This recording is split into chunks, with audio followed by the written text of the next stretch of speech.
Bonjour, je m'appelle Amélie et tous les mardis, je vous propose de rencontrer une personne qui essaye de son mieux de répondre aux enjeux écologiques à travers des petits ou grands gestes du quotidien. J'espère que vous écouterez avec affection leur chemin, leur combat, leur colère, ainsi que leur joie, leur fierté et leurs bons conseils. Évidemment, nous pouvons mettre de la douceur et de l'optimisme dans l'écologie. À travers ces épisodes, je souhaite semer des petites graines qui permettront, évidemment, de faire éclore de nouvelles croyances.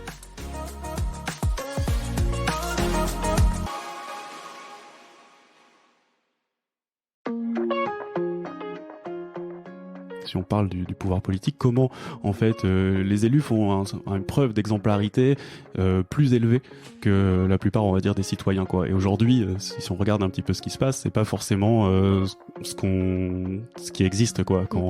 Et que ce soit des formes d'exemplarité, je me souviens, je sais pas pourquoi cet exemple pop-up, mais le fait où pendant le confinement, les ministres se sont quand même réunis pour dîner ensemble, alors que c'était interdit par la plupart des citoyens. Le fait d'avoir des comportements qui sont pas forcément écologiques, alors qu'on prône une forme d'écologie. Et aujourd'hui, l'exemplarité, c'est quelque chose qui permet, en tout cas, de s'identifier et de changer. C'est aussi pour ça que sur ces sujets écologiques, il y a pas mal de figures qui sont en train de changer, que ce soit par exemple des artistes ou autres. Et ça, je pense que ça va permettre de changer petit à petit.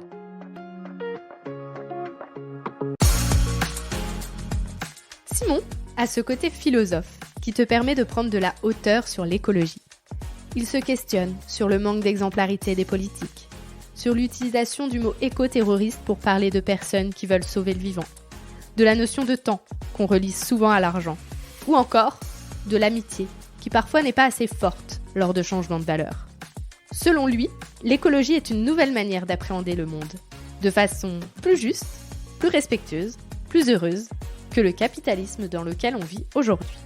Je vous laisse en compagnie de Simon.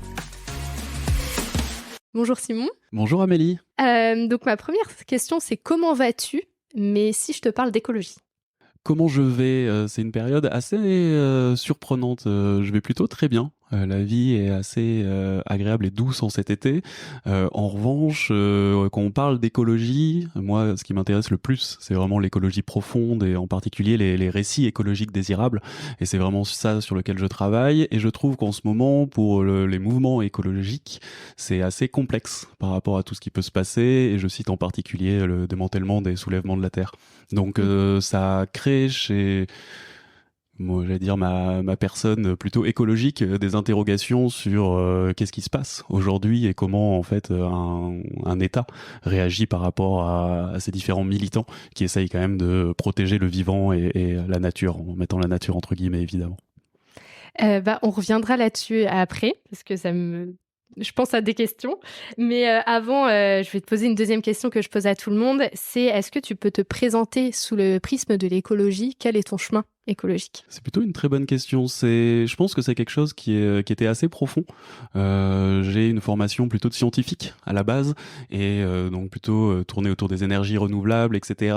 Mais j'ai vraiment eu cette prise de conscience, on va dire, il y a 6-7 ans. Souvent, ce que je dis, c'est que j'ai eu une forme de coming out écologique, donc e-coming out, qui d'un seul coup, avec différentes lectures, différents podcasts comme le tien, tu commences à prendre conscience de ce qui se passe, de prendre conscience de la problématique qui est totalement méta et complexe, et il y a tellement de dogmes, de pensées à remettre en cause que quand on commence à prendre conscience de tout ça, on peut tomber sous certaines formes d'anxiété ou même sous certaines formes de qu'est-ce que je vais pouvoir faire là-dedans.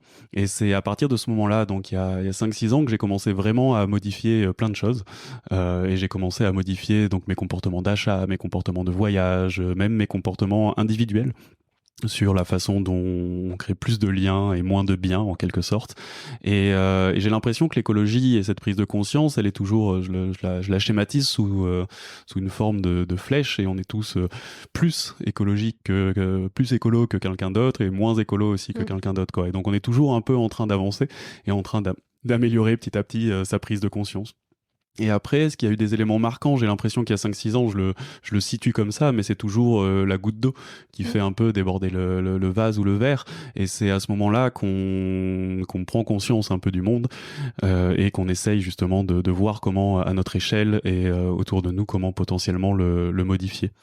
Et quelque chose que j'avais aussi de plus profond, c'est que j'ai toujours eu du mal, en fait, que ce soit dans mes études ou même après en rentrant dans le monde du travail, de comprendre qu'est-ce qu'on était en train de défendre, quelle valeur de société un peu commune et globale on était en train de défendre, en comprenant très bien que le modèle dans lequel on est dominant, on va dire, si je simplifie un peu, capitaliste, est en fait voué à disparaître, ou en tout cas il porte en son sein des formes je vais dire de dogme qu'il faut absolument dépasser, quoi. Mm.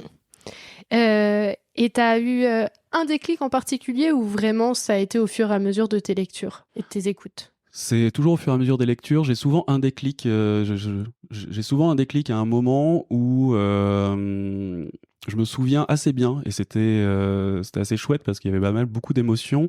C'était en août, je sais plus quelle année, quand Nicolas Hulot a démissionné du gouvernement.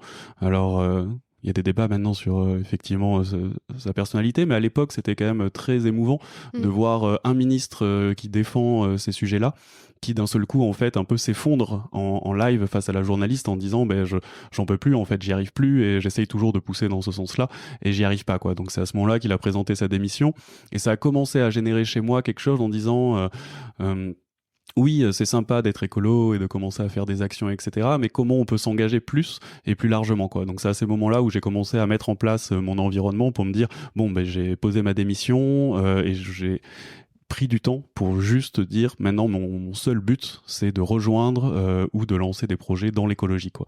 Donc ça a été vraiment un peu la goutte d'eau, mais la goutte d'eau est juste une construction un peu globale de tout ce qui se passe. Et donc je suis un peu allée voir sur ton LinkedIn et j'ai vu que tu avais commencé, donc je suppose que c'était un stage parce que tu as pas duré longtemps, mais à Total, et là aujourd'hui tu es à Carbo. Donc ça veut dire que donc on parlera un peu de Carbo et de ton entreprise, mais tu fais vraiment un grand écart par rapport à ton début, et donc rien que par rapport à ton professionnel, on peut voir vraiment la prise de conscience au fur et à mesure des années. Oui, tout à fait. C'est une bonne remarque. Je pense que j'étais ingénieur, et en étant formé ingénieur, il y a effectivement plein de grands groupes qui viennent et qui tapent à la porte de ces différentes écoles, et quand on est à cette époque-là, et d'ailleurs c'est quelque chose, je suis assez proche maintenant de mon école en leur disant il faut que vous arriviez à transmettre des enseignements qui sont assez différents des enseignements ingénieurs, il faut que vous arriviez à transmettre des enseignements, je sais pas moi, de philosophie, de sociologie, de repenser un peu, et dans les écoles d'ingénieurs, effectivement il y a des grandes entreprises comme Total et comme d'autres qui arrivent et qui propose énormément de stages. Et à l'époque, mais même jusqu'à mes 30 ans, hein, je pense, hein, en étant, j'allais dire, en ayant plutôt des bonnes notes à l'école, je me suis laissé un peu porter par un cursus de vie où j'avais l'impression d'avoir une prise de conscience de mes choix et d'avancer petit à petit, mais je me suis un peu laissé porter, quoi. Et ce stage-là, effectivement, c'était un peu basique en disant ok, j'avais envie d'aller à Paris pour des raisons plutôt personnelles, ok, on va voir, on avance, quoi. Mais c'est vraiment, au bout d'un moment, je me suis dit bon, c'est sur ces sujets que j'ai envie d'avancer et de m'impliquer, ouais. Et donc aujourd'hui, tu as créé avec deux copains, je suppose. Je sais pas si c'est des copains, mais en tout cas Tout à fait, ouais. deux autres personnes, Carbo. Est-ce que tu peux nous en dire plus? C'est ce que je disais. Quand j'ai eu cette prise de conscience il y a 4 ans, j'ai démissionné et je me suis dit, bon, j'ai envie de rejoindre ou lancer un projet dans l'écologie. Et c'est à ce moment-là que les étoiles se sont plutôt alignées, si vous me permettez de changer un peu l'expression, où il y avait Emmanuel et Julien qui étaient des amis et qui sont toujours des amis, qui étaient dans la même réflexion que moi, en disant on a envie de se lancer dans des sujets écologiques. Et c'est à ce moment-là qu'on a justement, on a commencé à dire comment individuellement, Carbo, à la base, c'était vraiment pour les citoyens, et on en parlait rapidement avant l'émission, mais c'est comment en fait on arrive à accélérer la prise de conscience écologique pour réduire notre empreinte carbone. Et un des points sur lesquels on avait du mal à comprendre, c'est, je pense, quand chacun on réalise l'urgence un peu écologique du moment, c'est on comprend pas vraiment pourquoi on passe pas à l'action, quoi. Et donc on avait vraiment ce sujet de comment on arrive à motiver chacune à passer à l'action, quoi. Qu'est-ce qui fait que les gens passent à l'action, quoi. C'est vraiment de ça qu'est né au début Carbo, quoi. Comment on arrive à prendre conscience que un Français moyen, je vais pas répéter tous les chiffres, mais on sait que c'est quasiment 5 ou 6 fois plus que ce qu'il devrait faire en termes d'émissions de CO2. C'est pas uniquement dû à nous, mais c'est aussi dû à un peu au système et dans lequel on vit, etc. Mais comment on arrive à chacun s'engager et passer à l'action et de manière positive, quoi. Il y avait beaucoup de choses qui étaient assez culpabilisantes et donc on se remet en cause aussi individuellement. Et donc nous, on avait vraiment ce sujet de dire donner les clés pour bien calculer et comprendre. Donc énormément de pédagogie et de calcul. Et après, derrière, utiliser des premiers gestes pour passer à l'action. Et c'est ce qu'on fait pour les citoyens. Et c'est ce qu'on a lancé un an après pour les entreprises, les PME et TPE. Et ça a vite fonctionné ou au départ, l'empreinte carbone, ça voulait absolument rien dire pour les gens? L'empreinte carbone, ça veut toujours rien dire pour les gens. C'est si on interroge une partie de la population, les gens ont pas forcément, savent pas exactement encore ce que c'est l'empreinte carbone, ce que ça représente, des niveaux moyens. Il y a plein d'incompréhensions. Donc ça progresse petit à petit avec des vulgarisateurs comme Jean-Marc Jancovici et d'autres qui mettent ce sujet sur la table. Et pour revenir à la question, on commence à prendre conscience de plus en plus de ces sujets d'empreinte carbone. On commence à l'avoir en tête. On commence à savoir assez classiquement. Je vois un grand changement là depuis 3-4 ans. Alors je suis évidemment dans mes bulles de filtre, mais il y a 4 ans c'était bon, l'avion c'est pas un problème pour une partie de la population. Là maintenant quand les gens me parlent, ils me disent oui je suis parti en vacances Simon et j'ai pris l'avion, je suis désolé. Donc il y a quand même une prise de conscience que certains, par exemple, je prends l'avion parce que c'est vraiment un exemple qui est mis souvent sur la table, qui a une prise de conscience, même si les actions suivent pas encore forcément totalement. Mais oui. Ouais, non, je suis assez d'accord avec toi sur le. Je suis désolée, j'ai pris l'avion. Que je peux avoir des copains aussi qui me disent la même chose. Et est-ce que parce que moi j'ai fait mon bilan carbone, donc je l'ai fait une première fois avec 2 tonnes club. Je sais pas si tu connais. Donc ça c'était un moment. Et là, en préparant ma venue, j'en ai refait un, mais sur l'ADEME. Et donc il y avait plusieurs catégories. Donc il y avait le transport, la nourriture. L'administratif, mais ça, ils mettent le même champ à tout le monde et il m'en manque un.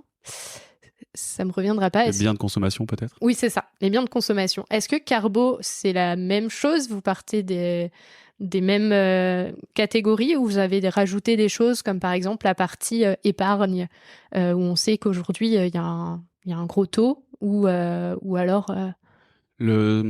Sur Carbo, pour les citoyens, on a un premier questionnaire où en quelques clics, on arrive à estimer son empreinte carbone. Et donc là, on pose quelques questions et après, on peut aller plus précisément dans le questionnaire pour avoir des questions de plus en plus précises. On peut, si on le souhaite, connecter ses comptes en banque. Et là, en connectant ses comptes en banque, on arrive à estimer l'empreinte carbone de ses dépenses. Et à partir de là, on arrive à avoir les différentes catégories. Et oui, il y a évidemment l'épargne à l'intérieur. On arrive à analyser en fonction de la banque ce que ça veut dire. Et ce qui est intéressant, c'est en ayant la connexion bancaire, on arrive à voir l'évolution de son empreinte carbone au cours du temps et on arrive à donner des conseils plus ou moins personnalisés sur certains sujets. Après, il faut savoir que dans notre métier qui est calculer l'empreinte carbone, il y a un taux d'incertitude qui est assez fort et donc il faut aussi prendre en compte ce taux d'incertitude. Et les actions que vous proposez, vous les avez trouvées comment? C'est en parlant avec la personne? Est-ce qu'après, derrière, il y a des objectifs? Est-ce qu'il y a une vérification, entre guillemets, des objectifs pour voir si la personne elle passe vraiment à l'action ou c'est juste, on vous propose des actions, maintenant, vous en faites ce que vous voulez? C'est plus, donc on essaye d'être pédagogique et positif sur les actions. On s'appuie, c'est évidemment en Carbo en fait, c'est donc notre outil, mais on s'appuie sur tout ce qui a déjà été fait à l'extérieur. C'est-à-dire qu'on s'appuie sur l'ADEME, on s'appuie sur pas mal d'organisations qui ont déjà travaillé les actions, par exemple comment choisir une banque responsable, etc. Et donc c'est en fonction des données qu'on a de la personne, on va essayer de lui pousser, lui proposer, lui suggérer des actions spécifiques, quoi. Et en fonction de l'évolution, on a en janvier on fait un peu la carbone review de l'année d'avant et on dit finalement ton mois ton meilleur mois, ton mois le plus le plus carboné, etc. Et c'est assez incroyable. Vous pouvez voir l'évolution de votre empreinte carbone au cours de l'année, si vous êtes connecté avec vos dépenses bancaires. Et on le voit bien pour des vacances. Si vous prenez la voiture d'un seul coup, il y a un pic qui monte ou des pics de consommation. Donc c'est en fonction de ça qu'on essaye de donner des conseils. Et après, on voit l'évolution petit à petit. On a un autre module qui fonctionne très bien. Et ça, c'est un vrai module de passage à l'action. C'est qu'en fait, comment on arrive à mobiliser l'action, on a pris un angle, nous, qui fonctionne assez bien, qui est la comparaison. Mais que ce soit pour les particuliers ou pour les entreprises, hein, si Amélie, on te compare avec quelqu'un que tu connais, et on va dire finalement, tu es par exemple moins bien sur telle partie en tant que carbone, tu vas te dire, ah ben comment je fais pour être meilleur? Donc la comparaison est quelque chose qui fonctionne excessivement bien, quoi. Je crois que c'est Aristote, l'homme est un animal mimétique, et donc à partir de là, on identifie, on reproduit des comportements qu'on a pu voir à côté. Chez les individus, ça marche assez bien, et ça marche excessivement bien aussi sur les entreprises. On s'aperçoit qu'une entreprise dans un secteur, qu'on lui donne son bilan carbone, qui est le bilan carbone de son activité. Pour les entreprises, on s'appuie sur ce qu'on appelle les données physiques, donc pas que les données bancaires. La première question de l'entreprise, c'est, elle sait pas du tout si c'est beaucoup ou pas beaucoup. Donc la première question, c'est, est-ce que c'est bien, quoi? Donc la plupart des entreprises pensent, comme les individus, c'est un biais de positivisme, qu'elles sont meilleures que les autres. Et justement, nous, on apporte avec la donnée des éléments de comparaison qui leur permettent qui nous permettent de pointer du doigt une action en disant, ben regardez, par rapport à votre secteur, ici, vous pouvez vraiment vous améliorer. Mais ce sujet d'exemplarité, c'est marrant, je bifurque, mais tu me dis si jamais tu me remets dans le bon chemin. C'est quelque chose qui, je pense, est primordial. On parlait de l'écologie sociale tout à l'heure avant l'émission. C'est le côté comment si on parle du pouvoir politique, comment en fait les élus font une preuve d'exemplarité plus élevée que la plupart, on va dire, des citoyens, quoi. Et aujourd'hui, si on regarde un petit peu ce qui se passe, c'est pas forcément ce qui existe, quoi. Et que ce soit des formes d'exemplarité, je me souviens, je sais pas pourquoi cet exemple pop-up, mais le fait où pendant le confinement, les ministres se sont quand même réunis pour dîner ensemble, alors que c'était interdit par la plupart des citoyens. Le fait d'avoir des comportements qui sont pas forcément écologiques, alors qu'on prône une forme d'écologie. Et aujourd'hui, l'exemplarité, c'est quelque chose qui permet, en tout cas, de s'identifier et de changer. C'est aussi pour ça que sur ces sujets écologiques, il y a pas mal de figures qui sont en train de changer, que ce soit par exemple des artistes ou autres. Et ça, je pense que ça va permettre de changer petit à petit. Quand des figures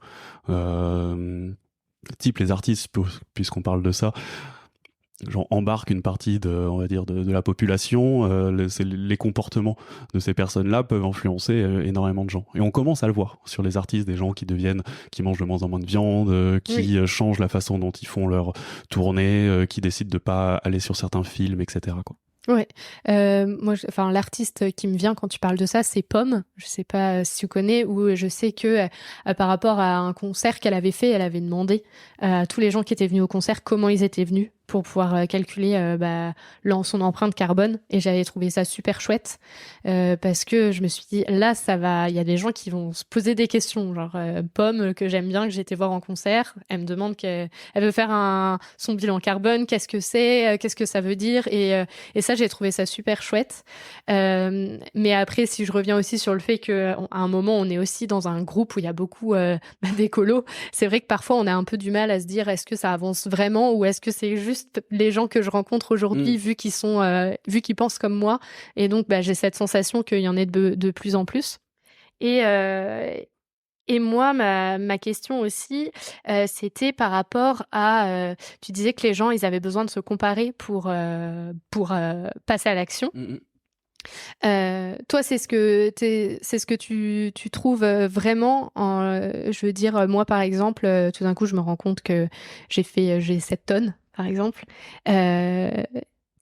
Est-ce qu'il y en a qui se disent pas aussi beaucoup, oui, mais maintenant, de toute façon, je peux pas y faire grand-chose. C'est pas qu'avec moi qui vais diminuer de 2 tonnes que ça va sauver la planète. Et donc, comment amener ces gens à une prise de conscience pour dire, oui, mais le colibri, si je reprends Pierre Rabhi, où chacun fait sa part, et ça ira mieux. Je rebondis un petit peu sur ce que tu disais, si tu me permets. Le premier point avec Pomme, c'est incroyable. Je connaissais pas exactement cet exemple, mais elle a compris que dans un concert ou dans un festival, la plus grande partie de l'empreinte carbone, c'est plus de 70% de l'empreinte carbone d'un événement, c'est le déplacement des festivaliers ou des personnes qui se rendent à cet événement. Et donc, en fait, qu'elle pose la question comme ça, c'est assez incroyable. Donc, elle a déjà conscience que dans les chiffres, c'est pas les verres en plastique qui font la différence, quoi. Et donc ça, sur l'empreinte carbone, les deux, il n'y a pas d'opposition des luttes, donc il faut lutter partout. Et donc ça, c'est déjà génial. Elle a pris conscience en calculant que c'était l'empreinte carbone. Et il y a de plus en plus de festivals qui commencent à mettre en place des solutions. Et justement, il faut toujours lutter. C'est toujours entre la carotte et le bâton. Je prends un exemple que j'ai vu il y a pas longtemps. Il y a un festival qui fait payer le parking uniquement aux voitures qui ont moins de 3 personnes. Donc en fait, c'est-à-dire que si vous êtes 3 dans la voiture, vous payez pas le parking. Donc c'est des formes d'incitation positive justement pour prendre conscience du covoiturage et autres. Le deuxième sujet sur lequel je voulais rebondir, c'est on vit effectivement dans une bulle. C'est peut-être le sujet le plus complexe où on a l'impression et c'est même pas une impression, la prise de conscience collective et citoyenne augmente. Il y a plus de sujets, c'est le premier ou deuxième sujet de préoccupation des Français, l'écologie, avec des formes d'anxiété ou d'interrogation pour savoir où on va.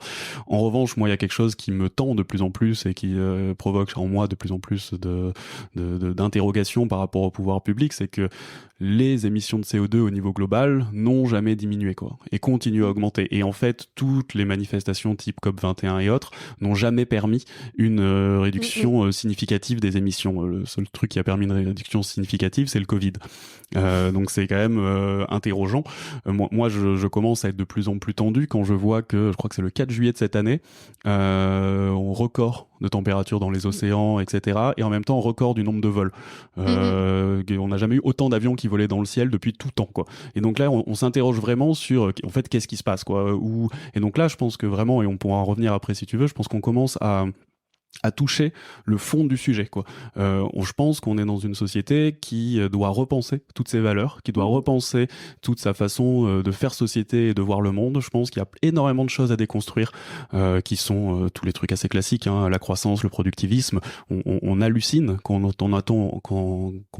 on entend Emmanuel Macron dire que la sobriété, c'est pas produire moins. Et il dit vraiment dans une conférence où on l'écoute, on se dit mais qu'est-ce qu'il est en train de faire en fait? Et il explique que la sobriété, il confond sobriété et efficacité énergétique, c'est continuer à produire plus en utilisant moins d'énergie, quoi. Non, aujourd'hui on est dans un monde où il faut produire moins. Il n'y a aucun débat en fait sur ces sujets. Donc c'est vraiment ça sur lequel il faut qu'on arrive à lutter, qu'on entend le ministre des Finances qui dit que le premier point d'importance de ce gouvernement, c'est réduire la dette. J'ai envie de dire, mais en fait, est-ce qu'on vit dans le même monde, quoi? Et je pense qu'il y a toute une partie de la classe politique et autres et même des individus, et même moi le premier, puisque c'est une forme de transition que j'ai faite individuelle à un moment, on doit déconstruire tout un schéma de pensée qui sont qu'est-ce qui nous permet d'atteindre le bonheur, qu'est-ce qui nous permet de grandir en société, etc. Avant, on avait un objectif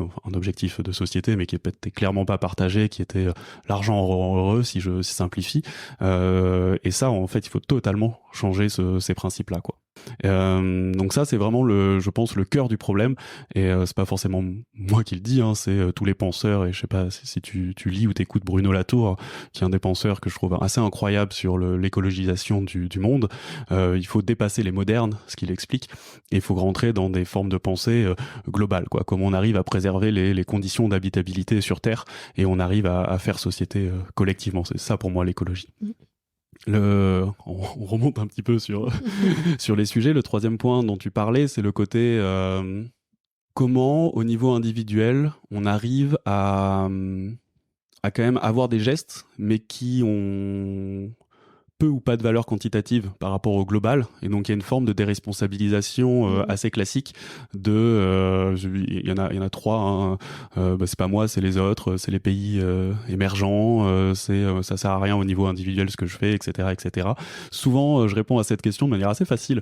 Je reviens sur l'exemplarité. La plus grande vertu de devenir écolo et d'avoir les actions, c'est une vertu pédagogique.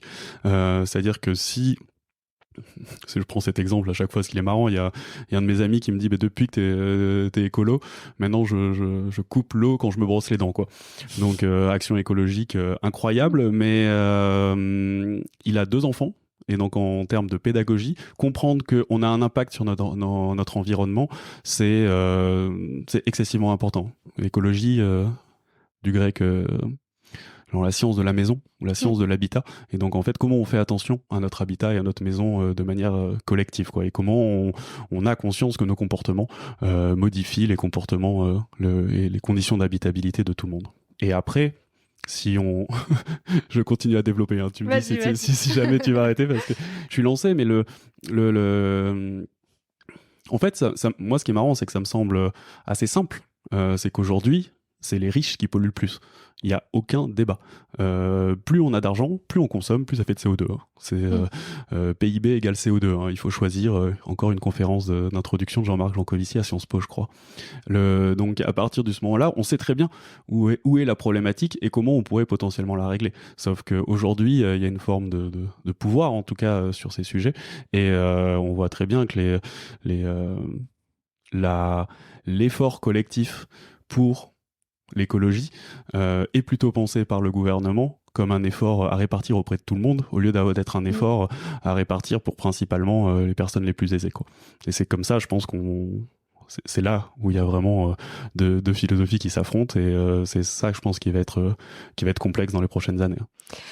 Oui, et puis en plus de ça, moi ce que je trouve, c'est que même si je veux prendre mon exemple où j'ai envie de diminuer par exemple ma consommation de plastique, quand je vais acheter, donc il y a des choses que j'achète en vrac, mais il y a des choses, je suis encore obligée d'aller en grande surface, et en fait à chaque fois le choc que j'ai quand je vais en grande surface, c'est qu'il y a du plastique partout, et en fin de compte parfois on est bloqué par les règles que ce soit dans les entreprises ou la politique, c'est que même si on essaie de faire des efforts et qu'on n'a pas envie, on se retrouve parfois bloqué et on est obligé d'acheter de temps en temps des choses où il y a du plastique autour, même si on fait tout pour ne pas aller là-dedans. Et donc c'est là où je te rejoins, où la politique parfois devrait mettre un petit coup d'accélérateur. Il y a énormément d'exemples comme ça. Déjà, je pense que il faut pas se culpabiliser. Un exemple que je prends traditionnellement, c'est tu respires, Amélie, tu recraches du CO2, quoi. Donc tu vois, si c'est je suis pas en apnée. Autrement, tu respires une fois sur deux. Mais non, mais je dis ça en rigolant, mais c'est vrai en fait. Vivre, tu consommes de l'énergie, donc il y a des émissions de CO2, donc il faut pas culpabiliser. Mais déjà, en avoir conscience, c'est déjà quelque chose d'incroyable. Et c'est l'exemple dont on parlait tout à l'heure, quand on dit Simon, je suis désolé, mais certains amis me disent Simon, je suis désolé, j'ai pris l'avion. Ok, t'en as conscience. Donc maintenant, faudrait passer à l'action. Oui. Mais c'est intéressant. Et oui, c'est ça qui est le plus dur quand t'es dans une société où, alors moi je connais bien l'empreinte carbone, mais l'empreinte carbone n'est pas le seul sujet. Hein. Il faut vraiment pas opposer les luttes. Hein. La biodiversité, depuis 40 ans, je crois que c'est 2/3 de la biomasse d'espèces vivantes qui a disparu. Donc on hallucine en vrai, quoi. Ce que je voulais dire, c'est que oui, on est dans une société qui a tellement pensé l'ensemble de la collectivité par le prisme de l'économie et par le prisme de plus de productivité et de croissance, et pas par le prisme de l'écologie, qu'en fait, aujourd'hui, je regardais ça ce matin, en France, ça coûte 2,6 fois plus cher de prendre le train que l'avion. Il y a plein de lignes qui ont été enlevées, des lignes de train de nuit, etc., pour aller en Espagne. Donc en fait, il y a toute une partie des infrastructures qui ont été pensées et conçues dans un modèle économique qui prenait pas en compte l'écologie, quoi. Aujourd'hui, c'est assez simple. Il faudrait arrêter l'aviation. En tout cas, j'exagère un peu, mais il faudrait diminuer drastiquement l'aviation. Sauf qu'on a en face de nous, c'est pour ça que je pense que c'est quand même une lutte, on a en face de nous des personnes ou des institutions ou des organisations, des entreprises qui ont investi énormément d'argent sur, par exemple, je sais pas moi, des raffineries ou des nouveaux avions qui sont en train d'acheter, etc. Et donc en fait, quand tu investis dans un projet, assez classiquement, tu attends un retour sur investissement. Et donc, en fait, c'est ça qui est complexe, c'est qu'il y a tellement d'argent qui a été mis sur une forme d'économie qui est carbonée, que maintenant revenir en arrière, c'est un coût tellement important pour ces personnes-là ou ces organisations que tu peux quasiment plus revenir en arrière. C'est un nom en économie. Et donc c'est ça qui est compliqué, quoi. C'est comment en fait on arrive à se dire bah non, on est en le on peut dire on est en guerre quasiment, ou en tout cas il faudrait utiliser des moyens pour changer en fait ce qu'on est en train de faire comme des moyens en temps de guerre, quoi. C'est-à-dire comme pendant le Covid, se dire en fait on est capable d'arrêter l'économie du jour au lendemain, de changer totalement, de reprendre le contrôle un peu de ce qu'on a envie de faire. Mais c'est a priori pas forcément le chemin qui est en train d'être pris, quoi. Et pour revenir sur la consommation des plus riches et des plus pauvres, pendant que j'ai fait la fresque du climat, il y a une dame qui nous expliquait que au niveau des discours, fallait faire très attention parce qu'une fois, elle était avec des gens, donc elle était dans un collège ou un lycée, je sais plus, pour faire cette fresque. Et tout d'un coup, elle entend donc il parlait du chauffage, de diminuer parce que c'était en plein hiver et tout. Et là, elle entend qu'il y a quelqu'un, un élève qui dit à un autre, bah oui, mais moi, mes parents, ils ont pas d'argent, donc en fait, ils chauffent pas de base. Et donc en fait, je comprends pas pourquoi on vient me demander de faire des efforts alors que déjà de base, en fait, c'est que j'ai pas le choix. C'est ce que Ivan Illich précise dans un livre qui s'appelle, je crois que c'est Énergie et équité, incroyable, écrit dans les années 70. Donc en fait, c'est aussi ça qui moi m'inquiète. Ça fait 50 ans qu'on est au courant qu'il y a tous les penseurs et en fait, ça bouge pas vraiment. Donc c'est assez hallucinant. Et donc, il me semble que c'est Ivan Illich ou peut-être qu'il le cite de quelqu'un d'autre qui différencie ce qu'il appelle les émissions de subsistance. Et donc c'est les émissions qui permettent de vivre, quoi, tout simplement. Et donc son chauffage pour avoir une température acceptable chez soi, c'est des émissions de subsistance et les émissions de luxe. Et aujourd'hui, il faut lutter sur ce qu'on appelle les émissions de luxe. Aujourd'hui, avoir 4 maisons, c'est pas nécessaire. Avoir la nouvelle voiture, c'est pas nécessaire. C'est des émissions dites de luxe. Avoir des jets privés, des yachts, etc. Et donc c'est vraiment ça. Et c'est marrant qu'on ait parlé d'exemplarité au départ.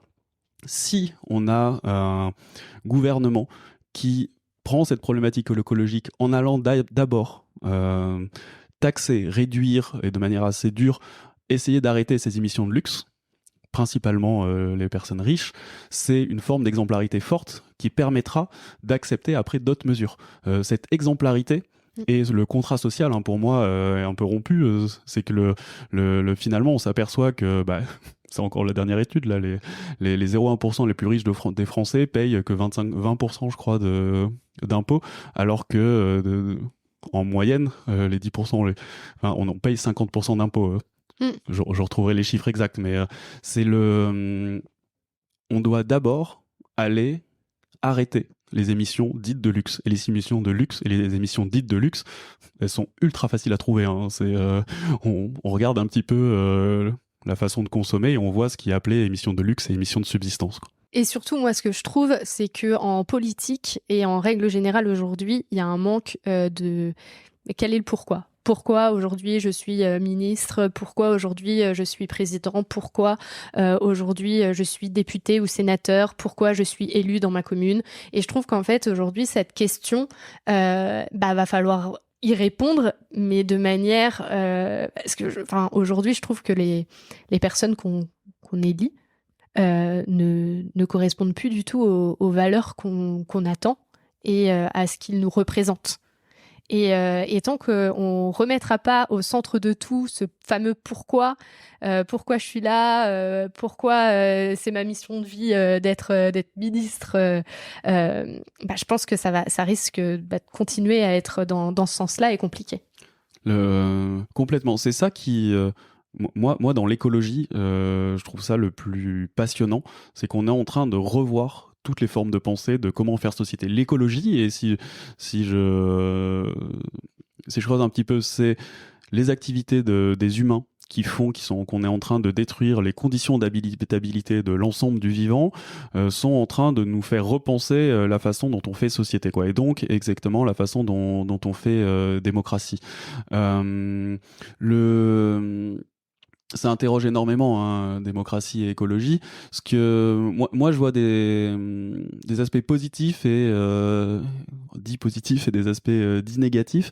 Quand je travaillais chez Ouzbek Erika, on réfléchissait au futur. C'était un magazine de prospective et on se disait dans un monde qui se délite, il va y avoir un peu deux choix. Il va y avoir est-ce que dans ce monde qui se délite, on fait société en commun? Et donc, pour moi, c'est ça l'écologie, c'est comment on réfléchit collectivement à ce monde-là et comment on y fait attention. Hein. Encore écologie, la science de l'habitat, de la maison, de la terre, ou comment on se renferme sur soi-même et on devient sur des mouvements qui sont plutôt extrêmes et plutôt très grégaires. Et on sait aussi qu'on voit un peu les deux nouveaux types de personnes qui sont élues. On est en train un peu de dépasser le gauche-droite. Hein. D'ailleurs, la Macronie est quand même de plus en plus citée comme l'extrême centre. Hein. Donc ils sont en train de pousser un système libéral qui est voué à mourir, quoi. Donc maintenant, il y a quand même les deux oppositions. C'est est-ce que dans un monde qui se délite, on fait société ensemble ou on le fait société de manière individuelle? Évidemment, hein, je défends le côté de faire société ensemble, quoi. Tout ça pour dire que la démocratie a énormément des nouvelles façons de se réinventer. Et au lieu, en tant que citoyen, de voter une fois tous les 5 ans, moi j'ai été... c'est marrant parce qu'il y a eu 12 chaudes et 12 froides. La Convention citoyenne pour le climat. C'était un nouvel outil démocratique que je trouvais incroyable. On revenait dans ces assemblées quasiment grecques de l'époque où c'était sur le côté... on a un sujet de société complexe, l'écologie, on pourrait le faire tout, hein. Je crois qu'il y en a eu une convention citoyenne sur la fin de vie là récemment. En tant que politique, je me sens pas légitime pour prendre la décision. En revanche, comme les grands jurés, hein, je vais sélectionner un peu au hasard une partie des citoyens. Bon, au hasard, faudrait vraiment... Bon, il faut essayer d'éviter tous les biais, mais si on en a conscience, on essaye de les éviter, déjà c'est bien. Et cette convention citoyenne, donc on forme 150 citoyens pendant 1 an avec différents experts, et c'est eux qui rendent des avis. Et j'ai été halluciné des résultats de la Convention citoyenne pour le climat. C'était un niveau de précision, d'expertise qui était quasiment incroyable, quoi. Et quand on a vu ce gouvernement quasiment balayer d'un revers de la main cette idéologie, c'était pas uniquement sur l'écologie, mais c'était aussi sur cette conception très, les médias disent jupitérienne un peu du pouvoir, mais c'est pas possible en fait de faire ça. Il y a un moment où on interroge les citoyens veulent que ça parte dans ce sens-là. Normalement, le gouvernement est censé appliquer ce que les citoyens souhaitent. Et donc, ces conventions citoyennes, qui sont beaucoup présentes, je crois, en Norvège. Pour moi, ça pourrait être un nouveau modèle de faire société et de faire démocratie et de vraiment avoir l'impression de s'impliquer dans la politique globale qui devrait être répétée et réorganisée, quoi. Mais oui, démocratie et écologie, c'est des sujets assez passionnants. Pour revenir au soulèvement de la Terre, au tout début, on en a parlé, où on a parlé des écolos comme des éco-terroristes. Je suppose que toi, tu as eu une certaine colère quand tu as entendu ce mot employé. Ce qui est passionnant, c'est que la pensée modifie la langue, et la langue modifie la pensée. Donc on ne sait jamais entre l'œuf et la poule qui commence, mais c'est toujours comme ça. C'est pour ça que c'est passionnant de trouver l'origine des mots. Et un des métiers des philosophes, c'est redéfinir les mots, ou en tout cas en inventer des nouveaux. C'est marrant parce que l'écoterrorisme, c'est quelque chose qui est défini, hein, dans le droit. Et l'écoterrorisme, en fait, c'est des organisations ou des gens qui détruisent l'environnement. C'est vraiment ça la définition exacte. Donc aujourd'hui, les écoterroristes sont plutôt la FNSEA que les gens militants des soulèvements de la Terre. Et c'est hallucinant de voir alors, certains pourraient dire l'adresse politique. Pour moi, c'est l'hypocrisie politique. Tu retournes en fait les mots et tu accuses d'écoterrorisme des gens qui veulent détruire une bassine, quoi. À un moment, il faut qu'on se concentre un petit peu, quoi. Donc et en fait, c'est assez classique, et c'est ce que j'expliquais tout à l'heure. On a deux choix en fait dans ce qu'on est en train de prendre. Est-ce qu'on se renferme sur soi et on crée des sociétés un peu de peur, le gouvernement aujourd'hui est plutôt en train d'aller dans ce sens-là. Donc moi, pour revenir sur ça, c'est les écoterroristes sont les organisations qui détruisent l'environnement, ou les individus. Les écoterroristes ne sont pas des individus militants qui mettent leur corps pour défendre le vivant. Là, en l'occurrence, avec Sainte-Soline, c'était les bassines et la propriété de l'eau. C'est marrant parce que effectivement, ça crée en moi à la fois une forme de colère, mais surtout d'incompréhension profonde. Ça, je suis vraiment pas le seul à le dire sur un terroriste et quand même des gens qui détruisent des vies humaines. Et utiliser ce mot-là pour l'écologie, ça montre à quel point ce gouvernement est hors sol par rapport à plein de sujets, quoi. Et essayer de défendre les conditions d'habitabilité du vivant, ça me semble pour moi quelque chose assez légitime.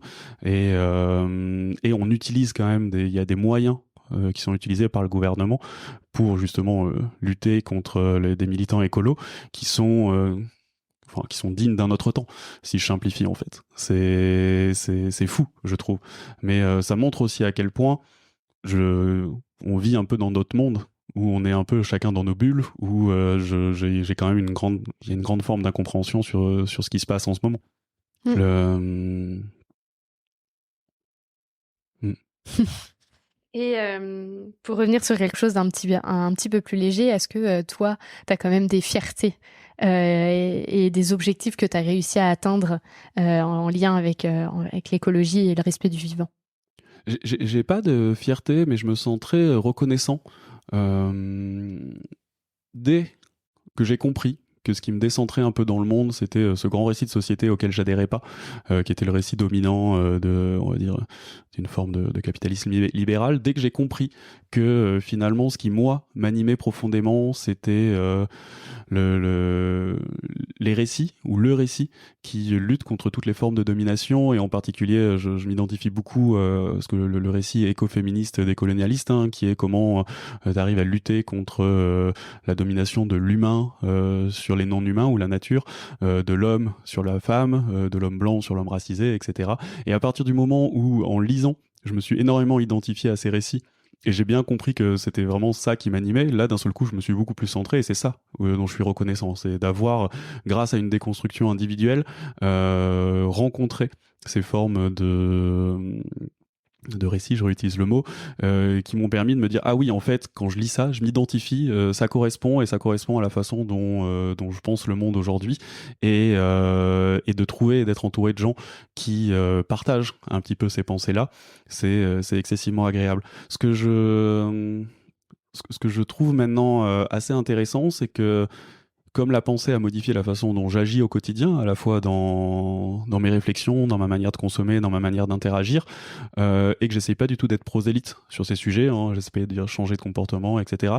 Je vois en fait que j'ai l'impression, en tout cas, je parle individuellement, que ça me rend heureux, et en fait, autour de moi, les personnes qui me voient heureux disent, ah, finalement c'est chouette, quoi, et être écolo c'est chouette, et ça donne envie, quoi, dans la lutte. Si on dit ça avec un ami, si on montre la joie, en fait les gens auront envie de nous rejoindre, quoi qu'il arrive, quoi. Et s'ils veulent pas nous rejoindre, peu importe, mais on est joyeux, quoi. Et ça, c'est ça qui me rend assez heureux, d'avoir trouvé un petit peu ma forme de pensée qui me correspond et que j'ai envie de défendre. Et est-ce que tu aurais des astuces ou des conseils que tu pourrais donner à des personnes qui pour l'instant se cherchent un peu et pour l'instant ne sont pas encore dans cette joie que toi tu as? Déjà, faut être réaliste. De manière écologique, ça va pas très bien, quoi. Même ça va pas bien du tout, quoi.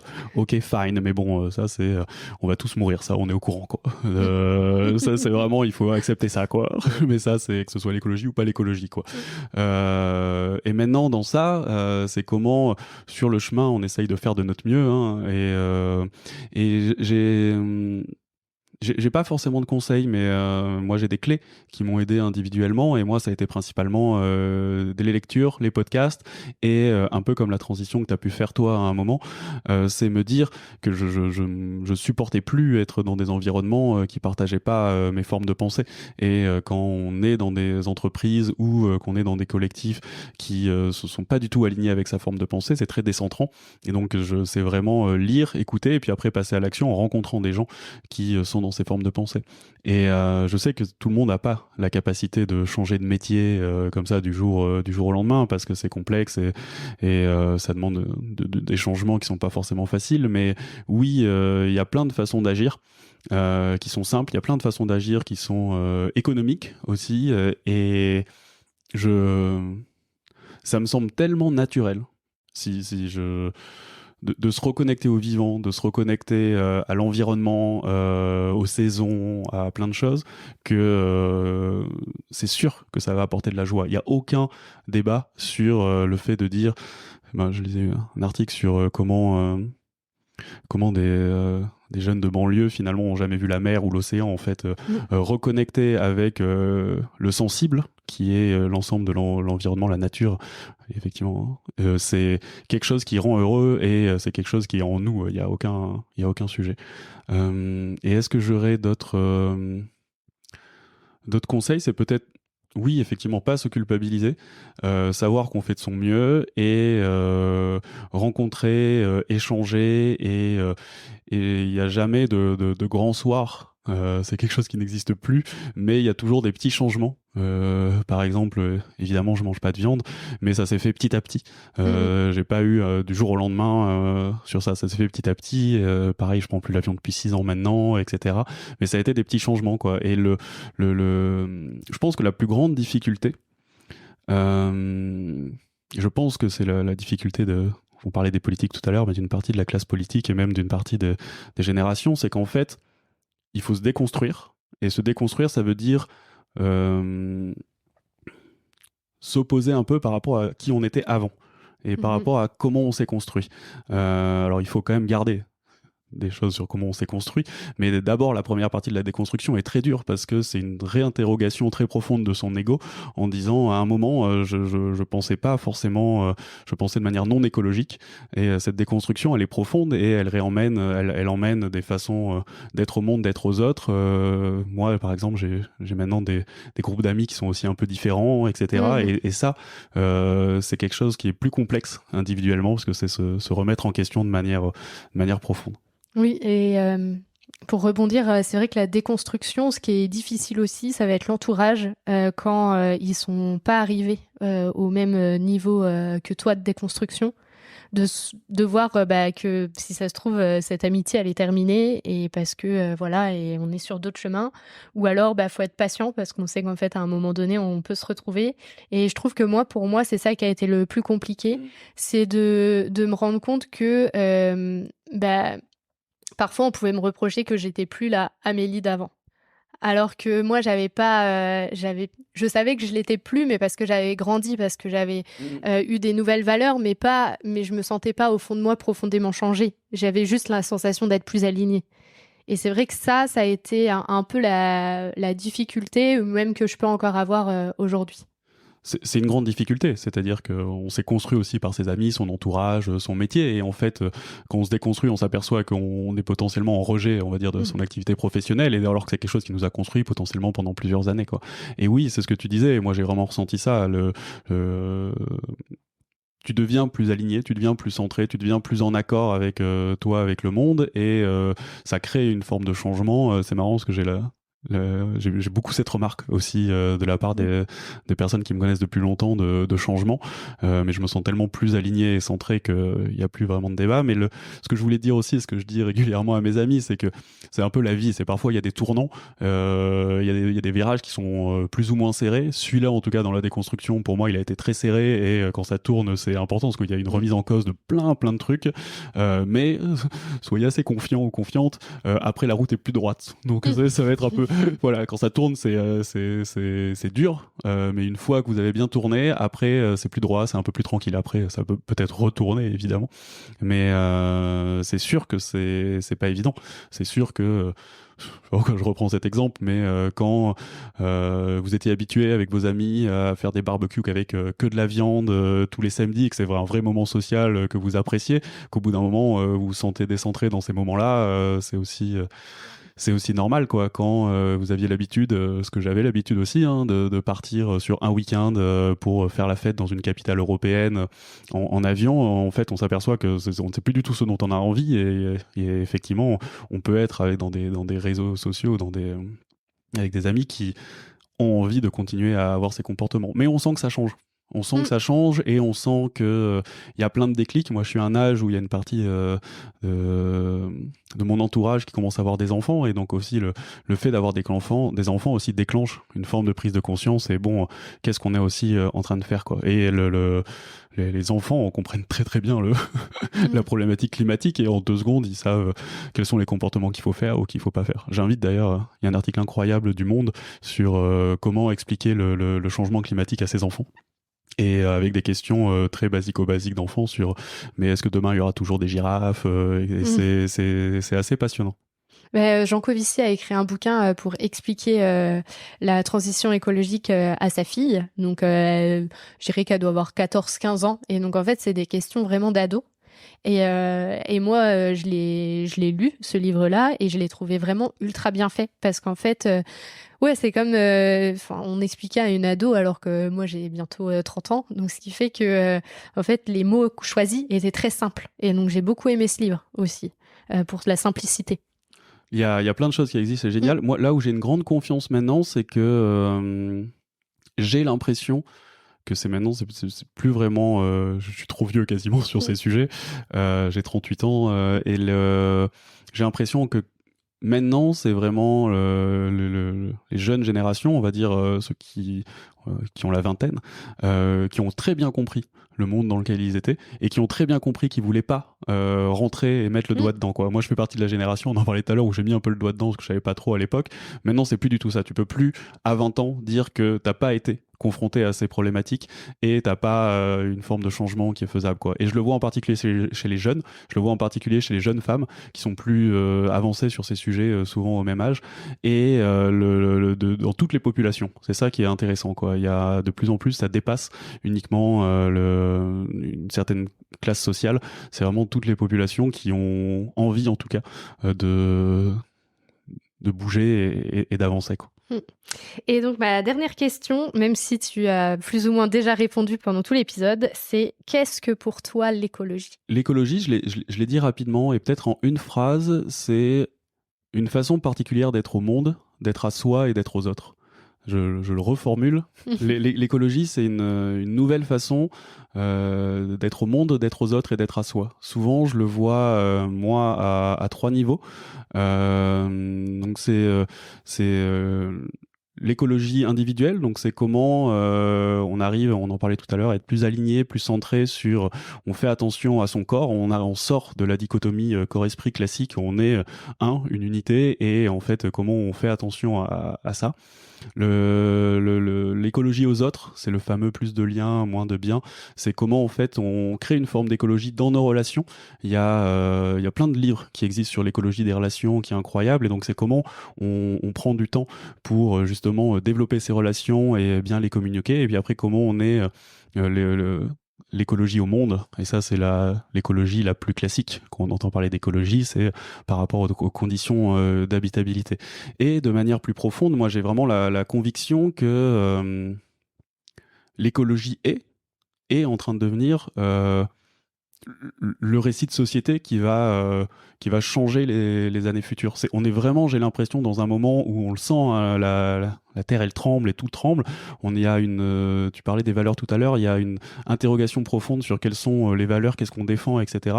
Et en tout cas pour moi et pour plein de gens, l'écologie répond à le fait d'avoir des nouvelles valeurs, de faire société, d'être au monde, et c'est ça que ça va changer énormément. Et j'aimerais ajouter quelque chose, c'est que un des sujets sur lesquels je travaille, c'est donc ce qu'on appelle les récits écologiques désirables.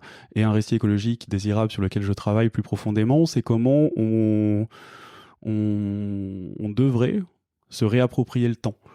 C'est comment, en fait, le temps est potentiellement une des seules choses qu'on peut penser qu'on a, ou en tout cas qu'on a individuellement, et comment finalement se réapproprier le temps, sortir de la forme de consumérisation du temps, c'est-à-dire que le temps est pas quelque chose le temps vaut pas de l'argent, quoi. Le temps, c'est le temps, point. Comment on arrive à sortir d'une vision chronologique du temps, quoi, passé, présent, futur, avec une survalorisation du futur, en particulier dans le monde actuel, et comment en étant dans des sociétés où on a plus le temps, c'est ça qui peut nous rendre heureux. C'est se réapproprier le temps comme nouveau récit écologique désirable pour avoir une forme de bonheur, si on pense que c'est ça qu'on cherche à atteindre, et penser des politiques ou même penser individuellement à avoir plus de temps pour soi, pour faire ce qu'on a envie de faire, réfléchir, avoir plus de temps pour les autres, ses relations, etc., puis avoir plus de temps pour l'écologie, quoi. Aujourd'hui, il y a je pourrais en parler des heures de ce sujet, parce que je le travaille individuellement, mais il y a un temps des saisons, il y a un temps, on mange pas des fraises toute l'année, il y a un temps du voyage, il y a un temps de la cuisine, il y a un temps de plein de choses, et si on a plus de temps, je suis convaincu que ça nous rendra plus écologiques et plus heureux. Merci d'avoir écouté cet épisode. J'espère qu'il vous a donné envie de participer à la transition écologique et vous a donné une nouvelle oreille attentive à ce qui nous entoure. Si le cœur vous en dit, je vous propose de me laisser un avis, de vous abonner et de me rejoindre sur Instagram, Facebook et LinkedIn. Vous pouvez m'envoyer un message à évidemment e.vie.de2ment.podcast@gmail.com. En attendant mardi prochain, je vous souhaite, évidemment, de jolis moments de vie en pleine nature.